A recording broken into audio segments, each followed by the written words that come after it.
Hi everyone, it's Sage again. I hope you guys are having an awesome holiday break, and I thought we could talk a little bit about Christianity and Christmas. So often you'll see on billboards, especially here, I live in kind of a rural religious part of Canada, and there's billboards that say keep Christ in Christmas and that kind of thing that you often hear from Christians, especially around this time of year. So one thing that not a lot of Christians realize, but a lot of atheists do know about this, is that a lot of Christmas traditions are actually taken from paganism. An example that I know off the top of my head of this is decorating the Christmas tree. That's apparently pagan. I should actually have done more research on this before making the video. But if you know of any others, please comment. I'd really like to learn more. I find it really interesting how the two religions really collided because Christianity came up when paganism was the main religion. I'm probably going to end up with a minor in classical studies. I have an interest especially predominantly in like ancient Greek culture, and I'm learning to read ancient Greek. So hopefully soon I can read the original text of the Bible, which I'm really excited for. But anyway, I find it really interesting how the two religions collided. And Christmas is one of these things that was a combination of Christian religion meeting paganism, and at the time Christianity was this obscure cult that everyone thought was really weird. In my one class, I took a classical archaeology class this semester, and we looked at graffiti, ancient graffiti, which was really cool, and one of them was, I can't think of what the name was, but I'll find a photo and I'll put it here. It said someone's name's God, and it had a picture of a donkey on the cross. Obviously that represents Jesus. So I just find it interesting how it was mocked and it was seen as a cult back then, just like we look at, say, Scientology or something like that as this weird cult. So it's really interesting how the two religions combined like that to make the Christianity that we know now. And Rome, of course, was a big pagan culture before it was adopted as the national religion by Constantine.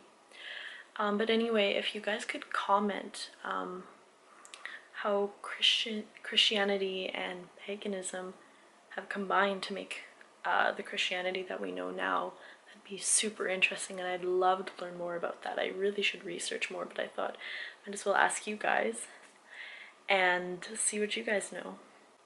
Another thing I wanted to bring up was, how do you guys wish people a good festive season, I guess? I usually say happy holidays just because not everyone celebrates Christmas, and but when referring to myself, I still call it Christmas even though I'm not a Christian. Obviously most of my family is, so there's that reason. But also it's just the name of a season to celebrate and have time off and to be with family, so there's really no reason that it has to be associated with religion. So I just wanted to know what you guys say. Some of my atheist friends use happy winter solstice, which works. I'm personally not offended with people who say Merry Christmas. I don't really care. I just choose to say happy holidays most of the time, just because it includes everyone, even other religious people. Another thing that I find interesting is people, my mom included until I informed her of this, when they see Xmas written short for Christmas, they get offended because they're like, oh, it's taking Christ out of Christmas. It's actually not, because the Greek word for Christ is with a letter similar to an X, a C, I believe it's called. So that's why they write it Xmas, is because Christ, that ch sound in Greek is like a sound, and it's written like an English X. So that's why it's written that way. It's actually not taking Christ out of Christmas, it's just the Greek way of saying Christ. So that's just an interesting fact for you guys. And for the end of this video, just for fun, I thought I would do a makeup tutorial. I had one person private message me asking me, telling me they were interested, so I thought I might as well do it. I don't know. I've always kind of wanted to, so just for fun, this is the look. So if you want to see how this is made, stay tuned. It's kind of a bolder Christmas look that's good for going to parties or anything like that. So if you're interested in finding out how to do this, then stay tuned. If not, I hope you guys have an awesome holiday season, and thank you so much for watching. Bye! So I'm gonna start out with an oil that I use, kind of like a primer. I've had acne my whole life, so I found this works really well with acne. There's sweet almond oil in it and rose water. So I just rub this in like lotion before I put on foundation.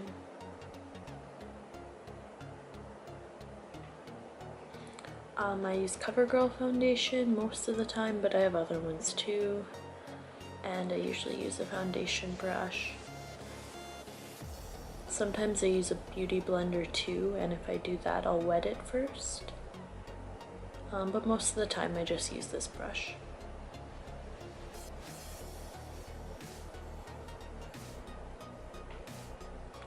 Make sure to get it on your neck and right at your hairline, otherwise it'll look really funny. Then I use a powder foundation, mostly on my eyelids, because I find that eyeshadow goes on better if I put powder foundation on first. I'll be putting more on after I'm done everything. Then eyebrow pencil, one of the most important parts. I have really light eyebrows and they naturally don't have much of an arch, so eyebrow pencil is really important to me. This is one of my favorite palettes called Solar Flare. I ordered it online on BH Cosmetics. So you can just see the colors I use. You can really use whatever you want. Then I have my highlight.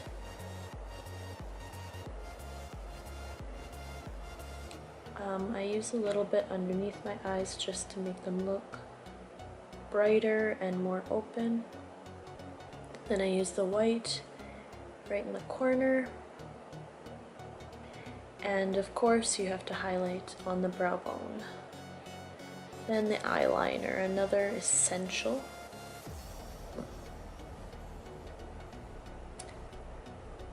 I personally prefer doing wings. Then the curling and the mascara, of course. Sometimes I wear false eyelashes. This is just a mousse that I use as a cover-up. Again, my acne's not as bad today, but it does work really well to cover the acne. I apologize for the lighting, it's winter here and it gets dark quickly. This is another palette from BH Cosmetics. I'm using the bronzer as a contour, the cheekbone and the jawline, and on the forehead as well. And I use some blush as well. Then highlight for the cheeks. This is another essential of mine. I really like highlight. Some on the nose. And then on the chin. Above the lip. And most importantly, the cheekbones. This is a really nice highlight from e.l.f. It's a nice glowy look.